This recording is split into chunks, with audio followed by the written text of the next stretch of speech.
Hi, my name is Sam and I'm 15. I have grown up as a Christian in a Christian household with both sides of my parents being Christians. I would go to Sunday school every week. Later in life, I started feeling that going to church was just another chore and I had no more enjoyment. I wasn't feeling God's presence. But I was always a very happy and energetic kid growing up. I would do any sport you could think of. I was very busy with events, sports, family, and traveling. I would go to church once in a while, but not very often. I would go to Sunnybrae and I would feel so connected to God, but at a young age, I still didn't fully understand everything. It wasn't until grade 5 to 7 that everything went downhill. My great-grandma died on November 1st, 2019. She meant everything to me, and I still wish I had more time with her. After her death, I fell into a depression. Through that, I was bullied because I was Christian.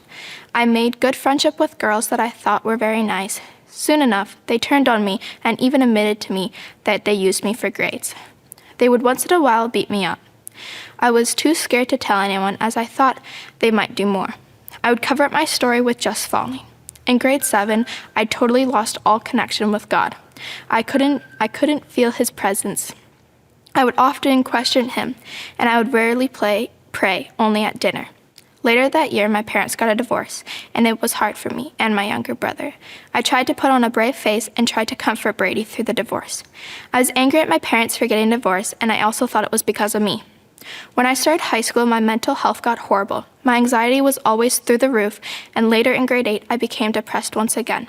I never understood why God was making me go through this and why I was feeling like this. I would see a therapist regularly, but nothing seemed to help. To cope with the pain, I turned to self-harming and vaping. I took out my sadness and anger on my loved ones. I say all this because when I got my adenoids and tonsils taken out, I remember asking my mom why God was putting me through this and why everything seemed to be happening to me. Then God told me, "I'm not putting you through this to hurt you. I know that whatever happens, you will get through this and persevere through everything." So after I went to Sunnybrae Bible Camp, I decided that I would go back to church and try to find a relationship with God. I started to feel his presence once again. I would speak his word to my friends. But soon enough, I was shamed because of my religion and told I was wrong. The rest of grade 8 was hard. I turned back to self-harming, and then grade 9, I thought I had a fresh start. I had a good friend group with my friends not minding my religion. I tried dating, went back to more sports, focused on grades, and tried desperately to keep a relationship with God. I stopped going to therapy. With everything going on, I forgot about God and went back to old habits. At that moment, I questioned God once again. I turned back on God.